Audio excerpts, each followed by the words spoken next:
What's going on, guys? Welcome to the review of the regular show finale. Now, look at the monkey on the top left corner. Spoiler alert. Yes, this is major spoilers for the last episode of regular show. The season finale, the series and season finale of regular show. The show is not coming back, so this is an important episode if you care about the show. So, most of you that clicked on this video care about the show. So, if you have not seen it or do not want to be spoiled, then please click off this video now. Okay, you guys should have clicked off of the video by now. So, I just want to review this episode. So, going from the top, what I just want to say, bottom line, great episode. Good job, J.G. Quintel. You did amazing. So, at the beginning, Pops was really upset and was sad, and the reason why he wasn't sad was because the universe was at stake. His brother, Anti-Pops, was threatening the universe. Like, if Pops did not win, then the universe would not be there and his friends would not be there. He wasn't sad about himself. He was sad about his friends, about the universe, which I will go on detail later. So, that just is so good of Pops, and I think it's basically a really good character thing about Pops, and it was nice to see that Pops, even in the last episode, even when he's about to die, he still he is good-hearted. Now, I want to say that there was a couple dirty jokes there, or at least one with Regu, and he was like, oh, we all have weird dreams, and oh god, you guys know what I'm talking about. And later on, they were like, okay, let's throw Pops a party, you know, let's give him a good time before he battles this giant, like, evil lord of evilness, okay?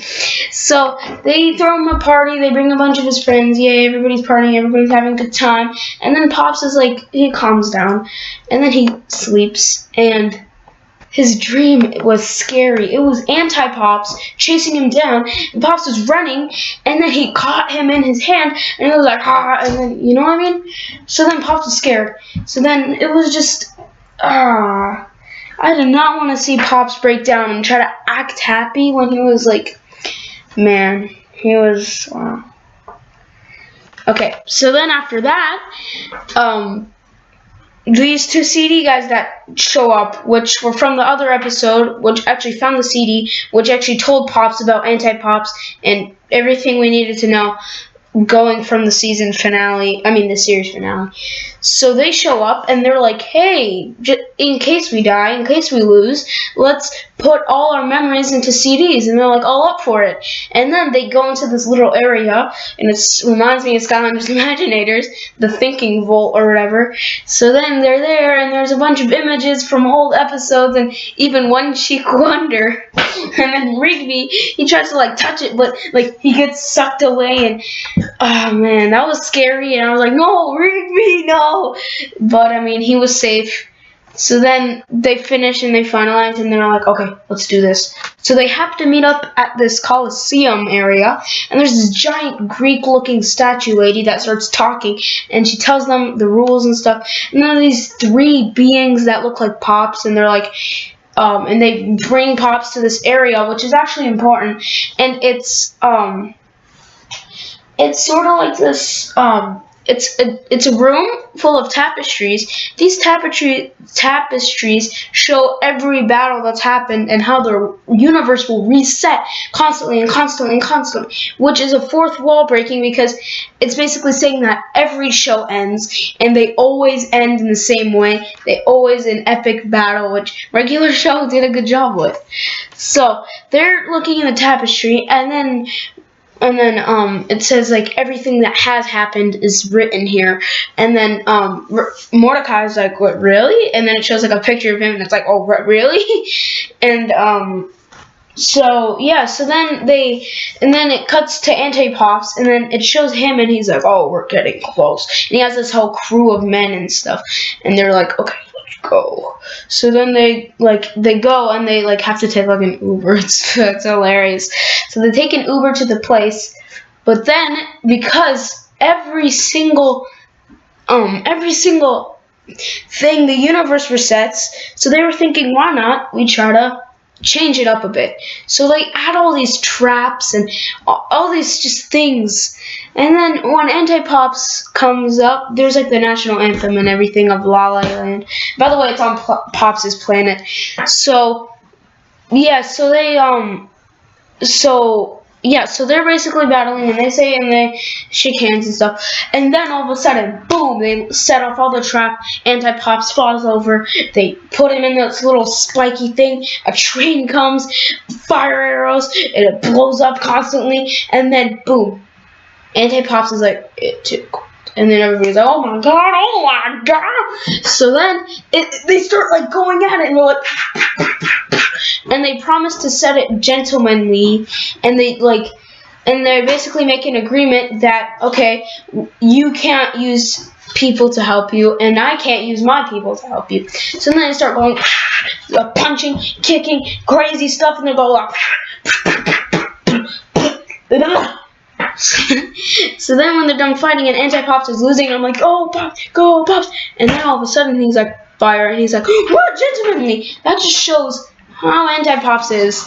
And he says, like, a deal is no greater than the man who makes it. And I'm like, oh, he got wrecked. So then the guys start firing, and then Mordecai and Rigby and the whole gang come, and they're like battling and stuff. And then all out of nowhere, Sure Shot, Recap Bot, and Toothpick Sally appear. I'm like, what? That makes no sense. And they're like, oh, we had clones. And I'm like, oh yeah, let's go. And then the baby ducks come, and I'm like, yeah. And then Party Horse appeared. I'm like, yeah, let's go. So then they all form into this Transformer-esque thing. Oh yeah, and the CD guys come back, and they like transform into this robot Transformer-esque thing, and they're like, and then they start like battling and stuff, and it's crazy. And then there's like Party Horse like doing these like crazy kicks and stuff, and he like knocks them out. And then like Anti-Pops is super strong, so he starts like white. And then the lady is like the giant statue that's supposed to be the rep. She's like, you know what? Let's have a little bit of fun. And she joins in the battle. Man, that was awesome. So then Mordecai and Rigby are like, I think they were about to ditch them, and they're like, no, they're getting the ships from the movie. And they're like, yeah, let's go. And it's like a ship battle. It's like Star Wars. This entire season was pretty much Star Wars, to be honest. So then they were like and battling and stuff, and then they get interrupted by Anti-Pops, and he does this move, and it like wipes out everyone. And then I feel so bad for High Five Ghost and Muscle Man. It's like oh, and they're like hanging up, and they're like, hey, do you know who else has density and stuff like this? My mom. And then they high five each other, and then they get wiped out. Was so sad for me. Everybody slowly gets wiped out until it's Anti-Pops, Pops, Mordecai, and Rigby. So then they're battling and stuff, and then they go into like these weird things, like they go into the storyboards and stuff, and they go and there's like sticky notes, and then they're crazy. And then Anti-Pops and Pops are about to punch, and that's when everything resets. So then Mordecai and Rigby are like, come on, let's go, we gotta do this. So then they try to interrupt the punch, and they go right in the middle. That's what that scene is on the screen right now. They go right in through the middle, and then boom. What happens, you ask? The first episode does. So it repeats, and it's the first episode. And I'm like, what? No, you can't do that. And then it's like, Mordecai, and then Rigby's like, oh, we've been here before. And then Mordecai's like, I think you banged your head too hard. He's like, no, let me show you. And then they go outside, and where they place the CDs of their memories and stuff, yeah, see, continuity. So then they get it. Mordecai touches it, like, we have to go back.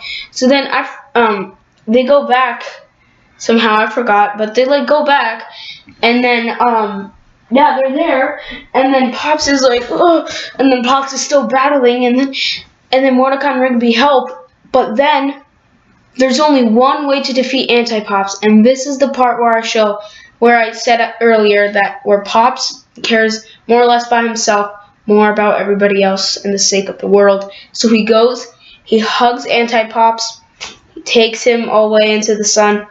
They both go out. Pops and Anti-Pops.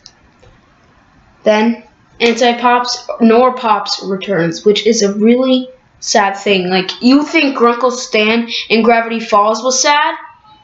Pops does not return in any way, shape, or form, which is even worse. But JG and the crew took a risk, a big risk, which did them good. So then everybody goes back and they build a statue of Pops, and we show our characters slowly grow and get older, and then at the very end, Pops, you see in heaven sort of, it's like a TV. Pops presses a button, regular show, it's like a CD that says regular show comes out, and then he says jolly good show, which meant so much to me. Is that what he means the entire time? Like, what? But yeah, guys, that was regular show's ending. It was amazing. And if you guys aren't convinced yet, then you should go suck on a lemon. But yeah, I hope you guys enjoyed this video. See you guys in the next one. Goodbye.